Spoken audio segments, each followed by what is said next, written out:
Are really cool and unique because they do not require a lot of water. In fact, when I first started having houseplants, I actually killed a whale spin because I watered it twice. So these guys have really, really thick, they're like kind of hard leaves. They're almost like a succulent, but these leaves are really good for retaining moisture.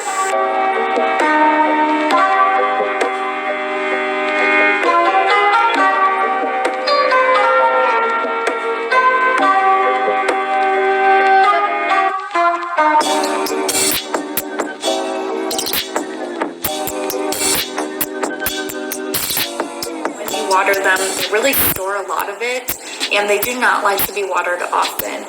Take a little while to grow, but I will show you close up. There's actually a new little baby. These are going to be the guys that you want to put there. I actually have this guy in a low light area in my bedroom, and he's doing really well. So definitely if you're new and are looking into putting a plant in some area but you're not sure what to put there or a little nervous, be sure to check these guys out. Okay, and last point about the Sansevieria, they are really quick, fast growers. Actually, over here, so when I got these whale spins, I actually got like a big tub of them, and I had to separate them and put them in different pots, and this little guy was one of those. So I had separated him and put him in here, and as you can see, he's quite tiny. Like I was expecting him to take a little while to grow, but I will show you close up. There's actually a new little baby popping out right there, and I've watered this guy once since I got him. And I've had them for quite a while now, but honestly, they thrive that way. So definitely check these guys out. I could not recommend them enough. So just for an example for how resilient and durable these guys are, like I said, I had bought them in a big tub that contained like 3 or 4 of these whale spin. And actually, if you've never seen them before, they have very, very thick roots, and they're actually strong enough and they're known to bust out of their pots. So when I found this, it was actually busted out the side of a nursery pot and a leaf had grown, and it had actually completely detached except for like a little tiny bit that was still holding it together. And that was this one that I have here now.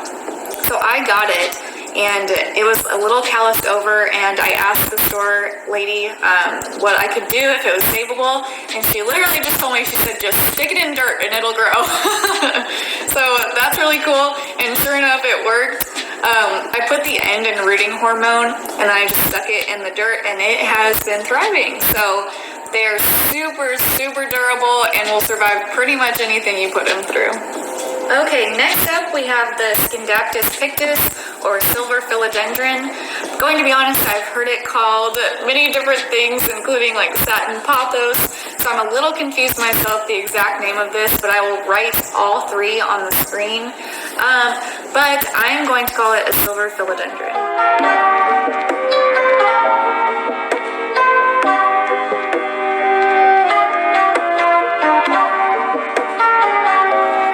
Made the list because of the sheer amount of abuse I put it through in the beginning of its life. This guy has been repotted, I think 3 or 4 times. When I first got him, I took him out of his nursery pot, and I was experimenting with the kind of soil. That soil ended up not draining very well at all, so I repotted it then I repotted it into this pot, and then when we were moving, I actually dropped with you my top 5 easiest houseplants to care for.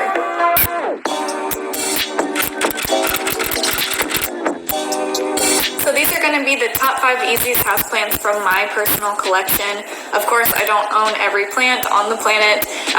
Situations.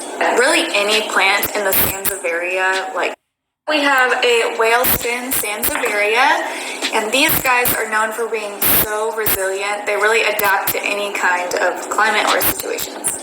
Really any plant in the Sansevieria like domain is going to be really good, you guys. So these guys are really cool and unique because they do not Walmart, Home Depot, Lowe's. domain is going to be really easy to care for. This guy is a little harder to find, but I will show you an option. This is a snake plant Sansevieria, and this guy probably looks pretty familiar to a lot of you. You can find these in Walmart, Home Depot, Lowe's. They're really easy to get your hands on, and they share very similar characteristics with these two guys. So these guys are really cool and unique because they do not require a lot of water. In fact, when I first started having houseplants, I actually killed a whale spin because I watered it twice. So these guys have really, really thick, they're like kind of hard leaves. They're almost desk where I would say he gets, but it has actually pushed out a ton of new growth that I feel like I do not. Just a tiny bit, so they actually let you know when. But he has really put up well with me.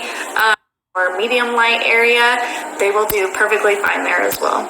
Up next, we have a variegated Peperomia obtusifolia, and this guy is a rock star.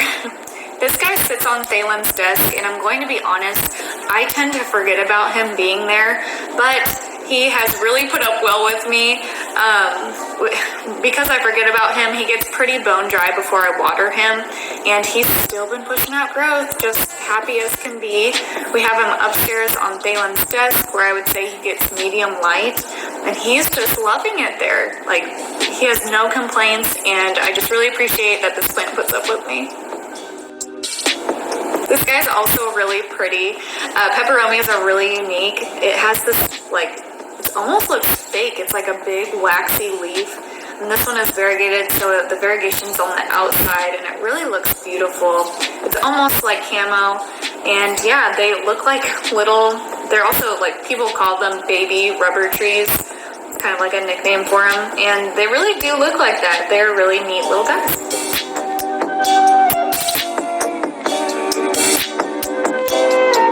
Okay, up next, I have a Hoya. It wouldn't be a video if I didn't talk about a Hoya, right? So this here is a Hoya Crimson Princess, and you can tell that because the variegation is on the inside of the leaf, whereas a Hoya Crimson Queen, the variegation is on the outside of the leaf, like it's wearing a crown, like a queen. But Hoyas are one of my absolute favorite all-time houseplants. I could have put all 5 as my easiest houseplants as Hoyas.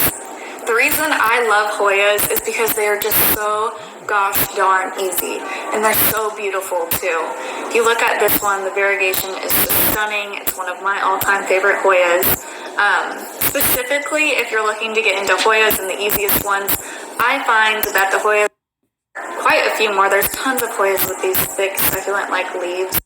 In direct light, this Sneaky will do so well for you because it's one of my favorites too. I'll show you guys a close-up.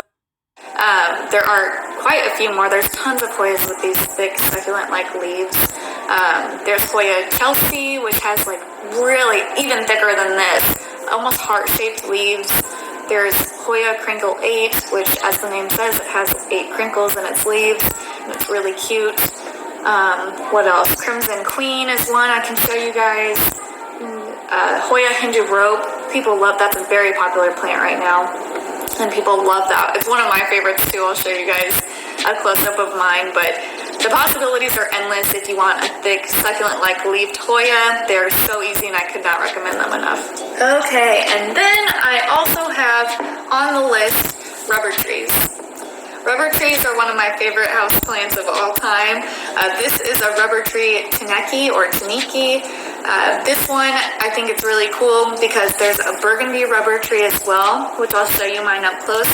Those do absolutely great in places with tons of light. They love tons of light, but if you want a rubber tree and you have somewhere that's more medium light or a little bit quite indirect light, this Sneaky will do so well for you because it's variegated and it cannot have direct sunlight.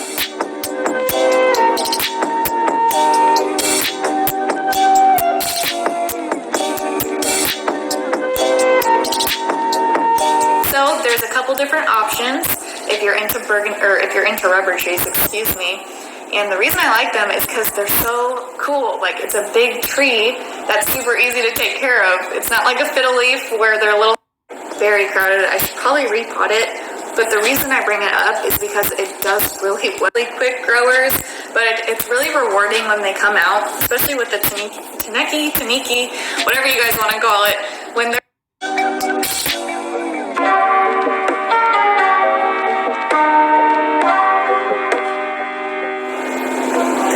and lastly, I know I only said top 5, but I couldn't end this video without making an honorable mention of the string of hearts.